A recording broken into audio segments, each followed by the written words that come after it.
ফজরের নামাজ কাজা হয়ে গেলে আপনি কখন আদায় করবেন? এটা কি যখন টের পাবেন তখনই পড়বেন, নাকি জোহরের সময় পড়বেন, নাকি পরের দিন ফজরের নামাজের সময় আপনাকে পড়তে হবে? এবং যদি আপনি কাজা আদায় করেন তাহলে তখন সুন্নত সহ পড়বেন, নাকি সুন্নত বাদে শুধু ফরজ নামাজ পড়বেন? এই প্রশ্নটা আমাদেরকে সবচাইতে বেশি করা হয়। আমরা জানি পবিত্র কোরআন সূরা নিসার 103 নম্বর আয়াতের শেষের অংশে আল্লাহ পাক বলছেন, ইন্নাস সালাতা কানাত আলাল মুমিনিনা কিতাবাম মাওকুতা। আমি আল্লাহ তোমাদেরকে নির্দিষ্ট সময়েই নামাজকে ফরজ করেছি। নামাজ নির্দিষ্ট সময়ে ফরজ, কিন্তু আপনি নির্দিষ্ট সময় যদি না পড়তে পারেন কোনো জরুরতের ক্ষেত্রে, তাহলে আপনি কি করবেন? যেমন আমরা জানি ফজরের নামাজটা কখন পড়তে হয়?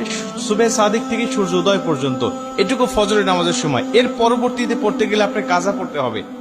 আমরা জানি নবীজি সাল্লাল্লাহু আলাইহি ওয়াসাল্লাম বলেছেন, তিনটা সময়ে নামাজ পড়া আল্লাহ পাক হারাম করে দিয়েছেন। 1 নম্বর সূর্য উদয়ের সময়, 2 নম্বর সূর্য যখন একেবারে ঠিক মাথার উপরে থাকে, হেলে যতক্ষণ না যায়, এবং